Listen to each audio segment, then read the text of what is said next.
মুখ্যমন্ত্রী অধ্যাপক ডক্টর মানিক সাহা বলেছেন, রাজ্যের নাগরিকদের উন্নত চিকিৎসা পরিষেবা প্রদানে রাজ্য সরকার বদ্ধপরিকর। ঈদুল আজহা রাজ্য যথাযোগ্য মর্যাদা উদযাপিত।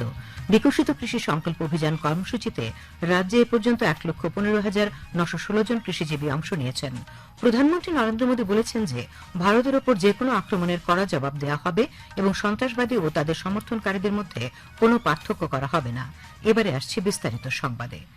মুখ্যমন্ত্রী অধ্যাপক ডক্টর মানিক সাহা বলেছেন, রাজ্যের নাগরিকদের উন্নত চিকিৎসা পরিষেবা প্রদানে রাজ্য সরকার বদ্ধপরিকর। সেই লক্ষ্যে জিএমসি ও জিবিপি হাসপাতাল সহ অন্যান্য স্বাস্থ্য প্রতিষ্ঠানে চিকিৎসা পরিষেবা ও পরিকাঠামোগত উন্নয়নে সরকার অগ্রাধিকার দিয়ে কাজ করছে। আজ ডক্টর শ্যামাপ্রসাদ মুখার্জি লেনস্থিত ত্রিপুরা ইনস্টিটিউট ফর ট্রান্সফরমেশন কার্যালয়ের কনফারেন্স হলে রাজ্য সফররত নয়াদিল্লির all India institute of medical sciences এইমসের এক চিকিৎসক প্রতিনিধি দলের সঙ্গে বৈঠককালে মুখ্যমন্ত্রী কথা বলেন। এইমসের অধিকর্তা প্রফেসর ডক্টর এম শ্রীনিবাসের নেতৃত্বে প্রতিনিধি দলে রয়েছেন doctor Ramesh Agarwal, doctor Lakshmiteja Undavalli, doctor Aruna Kumari. বৈঠকে মুখ্যমন্ত্রী বলেন, বর্তমানে চিকিৎসা ক্ষেত্রে টেলিমেডিসিন পরিষেবা গুরুত্বপূর্ণ বিষয়। রাজ্যে টেলি এডুকেশন ও টেলি কনসালটেশন পরিষেবাকে চালু করার ক্ষেত্রে সরকারের দৃষ্টিভঙ্গির কথা তিনি তুলে ধরেন। বৈঠকে স্বাস্থ্য দপ্তরের সচিব কিরণ গিত্তে রাজ্যের স্বাস্থ্য পরিকাঠামো ও পরিষেবা উন্নয়নে সরকারের গৃহীত পদক্ষেপ বিস্তারিতভাবে তুলে ধরেন।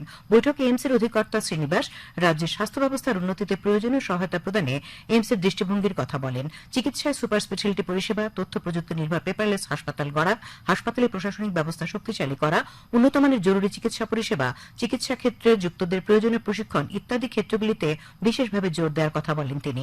বৈঠকে জিএমসি জিবিপি হাসপাতালে রোগী কল্যাণ সমিতির চেয়ারপারসন বিধায়ক মীনারানী সরকার, মুখ্যমন্ত্রী ওএসডি পরমানন্দ সরকার ব্যানার্জি, স্বাস্থ্য অধিকর্তা ডক্টর তপন মজুমদার, জিবিপি হাসপাতালের medical super doctor Shankar Chakraborty, AGMC principal professor doctor Anup Saha, প্রাক্তন স্বাস্থ্য অধিকর্তা প্রফেসর ডক্টর সঞ্জীব দেববর্মা সহ এজিএমসি ও জিবিপি হাসপাতালের বিভিন্ন বিভাগের চিকিৎসক এবং প্রশাসনিক আধিকারিকরা উপস্থিত ছিলেন। আজ মুসলিম ধর্মাবলম্বীদের প্রধান উৎসব ঈদ উজ জোহা। পবিত্র ঈদ উজ জোহা উপলক্ষে রাষ্ট্রপতি দ্রৌপদী মুর্মু, উপরাষ্ট্রপতি জগদীপ ধনখড় এবং প্রধানমন্ত্রী নরেন্দ্র মোদী দেশবাসীকে শুভেচ্ছা জানিয়েছেন। রাষ্ট্রপতি তার বার্তায় এই উৎসবকে ত্যাগ, বিশ্বাস ও মানবিক মূল্যবোধের প্রতীক বলে অভিহিত করেছেন। রাষ্ট্রপতি বলেন, এই উৎসব সমাজে ঐক্য, ভালোবাসা এবং ভ্রাতৃত্বের বার্তা ছড়িয়ে দেয়। উপরাষ্ট্রপতি সামাজিক মাধ্যমে লিখেছেন, এই উৎসব সকলকে ত্যাগের, শক্তি, উদারতার আশীর্বাদের কথা মনে করিয়ে দেয়। উৎসাহ উদ্দীপনার মধ্য দিয়ে আজ রাজ্যেও ঈদ উজ জোহা বা কুরবানি ঈদ পালিত হচ্ছে। ঈদের নামাজ আদায়ে সকাল থেকে রাজ্যের মসজিদ, ঈদগাহ প্রাঙ্গণগুলিতে ইসলাম ধর্মাবলম্বীরা সমবেত হন। নামাজ আদায় শেষে এক অপরের সঙ্গে আলিঙ্গনাবদ্ধ হয়ে শুভেচ্ছা বিনিময় করেন। আগরতলায় ঈদের কেন্দ্রীয় নামাজ আদায় করা হয় গেঁদুমিয়া মসজিদ প্রাঙ্গণে। নামাজ পরিচালনা করেন আগরতলা টাউন জামে মসজিদের ইমাম মৌলানা আব্দুর রহমান। নামাজ আদায় শেষে তিনি দেশ ও রাজ্যের সকল অংশের নাগরিকদের সুখ সমৃদ্ধি কামনা করেন। সংবাদ মাধ্যমের কাছে তিনি ঈদুল আজহার তাৎপর্য ব্যাখ্যা করেন। দক্ষিণ জেলার জোলাইবাড়ি ব্লকের রামরাইবাড়ি জামে মসজিদে সকালে বিশেষ নামাজ আদায় করেন মুসলিম ধর্মাবলম্বীরা। জেলার প্রতিটি মসজিদে হয়েছে বিশেষ নামাজ পাঠ। সিপাহীজলা জেলার সোনামুড়ায় সকালে বিভিন্ন মসজিদের ঈদগাহ ময়দানে আয়োজিত হয়েছিল বিশেষ নামাজ। সোনামুড়া টাউন জামে মসজিদে ঈদের বিশেষ নামাজ পাঠ করেন মসজিদের ইমাম মোহাম্মদ কবির। তিনি জানান, মনের সমস্ত লোভ, হিংসা সহ সমস্ত খারাপ দিককে কুরবানি দেয়াই এই ঈদের মূল উদ্দেশ্য। দুর্গাপুর গ্রামের মসজিদে নামাজ আদায় করেন প্রাক্তন মন্ত্রী তথা বিজেপি সংখ্যালঘু মোর্চার সভাপতি বিল্লাল মিয়া। তিনি রাজ্যবাসীকে ঈদের শুভেচ্ছা জানিয়েছেন। ঊনকোটি জেলা সদর কৈলাস শহরে আজ পবিত্র ঈদ উল আজহা উপলক্ষে বিভিন্ন ঈদগাহ, মসজিদ প্রাঙ্গণে ঈদের বিশেষ নামাজে অংশ নেন ধর্মপ্রাণ ইসলাম ধর্মাবলম্বীরা। নামাজ শেষে বিশ্বশান্তি সৌভ্রাতৃত্ব কামনায় বিশেষ প্রার্থনা করা হয়। তাছাড়াও অনুষ্ঠানে ধর্মীয় আলোচনা ও দিনটির তাৎপর্য ব্যাখ্যা করা হয়। কৈলাস শহরের টিলাবাজার ঈদগাহ ময়দানে মৌলানা সৈয়দ শাহনওয়াজ আলম এবং বাবুরবাজার জামিয়া ইসলামিয়া হুসেইনিয়া মাদ্রাসা প্রাঙ্গণে মৌলানা হাবিল আহমেদ কাশেমি নামাজ পরিচালনা করেন। অন্যদিকে কৈলাস শহর বাজার জামে মসজিদ প্রাঙ্গণে হাফিজ আব্দুল জলিল এবং নূরপুর আহমদিয়া ঈদগাহ মৌলানা মখলিসুর রহমান নামাজ পাঠ করান। কৃষি ও কৃষক কল্যাণ দপ্তর থেকে জানানো হয়েছে যে, বিকশিত কৃষি সংকল্প অভিযান কর্মসূচিতে রাজ্যে এ পর্যন্ত 1,15,916 জন কৃষিজীবী অংশ নিয়েছেন। এর মধ্যে 76,148 জন পুরুষ কৃষিজীবী এবং 39,768 জন মহিলা কৃষিজীবী। সবচেয়ে বেশি সংখ্যক কৃষিজীবী অংশ নিয়েছেন পশ্চিম ত্রিপুরা জেলায় 23,590 জন, গোমতী জেলায় 18,050 জন, দক্ষিণ ত্রিপুরা জেলায় 15,152 জন, সিপাহীজলা জেলায় 12,979 জন, ধলাই জেলায় 12,684 জন, উত্তর জেলায় 12,666 জন, খোয়াই জেলায় 10,471 জন এবং ঊনকোটি জেলায় অংশ নিয়েছেন 10,324 জন। নতুন দিল্লিতে কেন্দ্রীয় জনজাতি কল্যাণমন্ত্রী জুয়াল ওরামের সঙ্গে বৈঠক শেষে জনজাতি কল্যাণমন্ত্রী বিকাশ দেববর্মা আজ রাজ্যে ফিরে এসেছেন। আগরতলা বিমানবন্দরে সাংবাদিকদের তিনি জানান, উপজাতি এলাকায় স্বাস্থ্য, শিক্ষা, পানীয় জল, বিদ্যুৎ ও সড়ক পরিকাঠামোর উন্নয়ন নিয়ে ফলপ্রসূ আলোচনা হয়েছে। কেন্দ্রের সহযোগিতারও আশ্বাস পাওয়া গেছে। তিনি বলেন, উন্নয়নের লক্ষ্যে রাজ্য সরকার সদা সচেষ্ট। খবর প্রচারিত হচ্ছে আকাশবাণীর আগরতলা কেন্দ্র থেকে। আকাশবাণীর সংবাদের আপডেট পেতে লগ ইন করুন www.newsonair.com এবং নিউজ অন এয়ার অ্যাপ এবং টুইটার ও ফেসবুক প্ল্যাটফর্মে এআইআর নিউজ অ্যালার্টসে। ইউটিউবে লক্ষ্য রাখুন নিউজ অন এয়ার অফিসিয়ালে। এছাড়া আকাশবাণী আগরতলার সংবাদের আপডেট পেতে দেখুন টুইটার বা এক্স হ্যান্ডেলে আকাশবাণী নিউজ আগরতলা, ফেসবুকে এআইআর নিউজ আগরতলা এবং ইউটিউবে আকাশবাণী নিউজ আগরতলা। প্রধানমন্ত্রী নরেন্দ্র মোদী আজ বলেছেন যে ভারতের উপর যে কোনো আক্রমণের কড়া জবাব দেওয়া হবে এবং সন্ত্রাসবাদী ও তাদের সমর্থনকারীদের মধ্যে কোনো পার্থক্য করা হবে না। সীমান্ত সন্ত্রাসবাদের প্রতি ভারতের শূন্য সহনশীলতার কথা পুনর্ব্যক্ত করে প্রতিরক্ষামন্ত্রী রাজনাথ সিং এর লেখা একটি নিবন্ধ দৈনিক সংবাদপত্রের জন্য শেয়ার করার সময় শ্রী মোদী এই কথা বলেন। প্রতিরক্ষামন্ত্রী তার প্রবন্ধে পাকিস্তান সমর্থিত সন্ত্রাসবাদের প্রতি ভারতের শূন্য সহনশীলতার অবস্থান তুলে ধরেছেন এবং এর বিরুদ্ধে পদক্ষেপ নেওয়ার আশ্বাস দিয়েছেন। শ্রী সিং বলেছেন যে আলোচনা ও সন্ত্রাসবাদ একসাথে চলতে পারে না।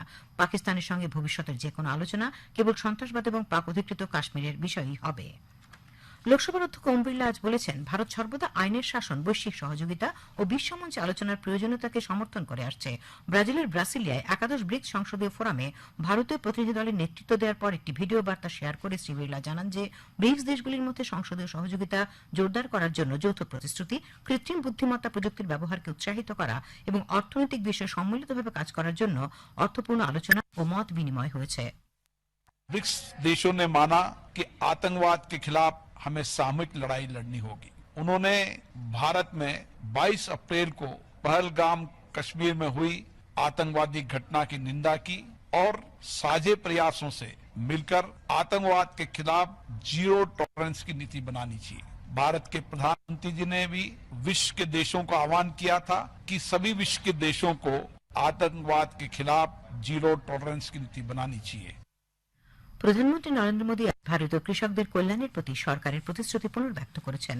তিনি বলেছেন যে দেশের কঠোর পরিশ্রমী কৃষকদের সেবা করা সরকারের জন্য একটি সৌভাগ্যের বিষয়। প্রধানমন্ত্রী উল্লেখ করেন যে গত 11 বছরে সরকারের বিভিন্ন উদ্যোগ কৃষকদের সমৃদ্ধ করেছে এবং কৃষিক্ষেত্রের সামগ্রিক রূপান্তর নিশ্চিত করেছে। তিনি বলেন সরকার মাটির স্বাস্থ্য এবং সেচের মতো বিষয়গুলিতে মনোনিবেশ করেছে, যা অত্যন্ত উপকারী। তিনি আরও বলেন যে কৃষক কল্যাণের জন্য সরকারের প্রচেষ্টা আগামী দিনে জোরদারভাবে অব্যাহত থাকবে। খোয়াই শহরে বিশুদ্ধ পানীয় জলের ব্যবস্থা করার লক্ষ্যে খোয়াই পৌর পরিষদ কার্যালয়ে আজ প্রশাসনিক পর্যায়ে একটি গুরুত্বপূর্ণ বৈঠক অনুষ্ঠিত হয়। বৈঠকে উপস্থিত ছিলেন মহকুমা শাসক চারু বর্মা, খোয়াই পৌর পরিষদের চেয়ারপারসন দেবাশিস নাথ শর্মা, ডিডব্লিউএস দপ্তরের চিফ ইঞ্জিনিয়ার রাজীব মজুমদার সহ অন্যান্য আধিকারিকরা। বৈঠকে শহরে বিশুদ্ধ পানীয় জলের প্রকল্প বাস্তবায়নের জন্য বেশ কিছু সিদ্ধান্ত গৃহীত হয়। কৈলাসহর পুর পরিষদের চেয়ারপারসন চক্ররানী দেবরায় আজ কৈলাসহরের ঊনকোটি কলাক্ষেত্রে তথ্য সংস্কৃতি দপ্তরের উদ্যোগে অনুষ্ঠিত জেলাভিত্তিক বিশ্বদেব স্মৃতি শিশু নাটক প্রতিযোগিতার উদ্বোধন করেন। এতে 6টি স্কুল ও 2টি সংস্থা থেকে মোট 8টি নাট্যদল অংশ নিয়েছে।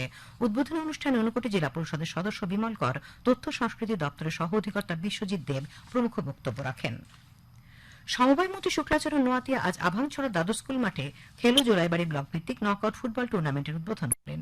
উদ্বোধনী দিনে পশ্চিমপিলা গ্রাম পঞ্চায়েত, স্বদেশনগর গ্রাম পঞ্চায়েতকে 3-1 গোলে এবং কলসি এডিসি ভিলেজ 1-0 গোলে ঠাকুরছড়া গ্রাম পঞ্চায়েতকে হারিয়ে দেয়। মোট 24টি দল এই টুর্নামেন্টে অংশ নিয়েছে। আবহাওয়া আগামী 24 ঘন্টা রাজ্যের উত্তর, ধলাই, গোমতী এবং দক্ষিণ জেলায় বিক্ষিপ্তভাবে ভারী বৃষ্টিপাতের সতর্কবার্তা রয়েছে। বাকি জেলাগুলিতে বিক্ষিপ্তভাবে বজ্রবিদ্যুৎ সহ ঘন্টায় 30 থেকে 40 কিলোমিটার বেগে ঝোড়ো হাওয়া বয়ে যাওয়ার সতর্কবার্তা রয়েছে। আগামীকাল তাপমাত্রা সর্বোচ্চ 34 ডিগ্রি সেলসিয়াস এবং সর্বনিম্ন 26 ডিগ্রি সেলসিয়াসের কাছাকাছি থাকতে পারে।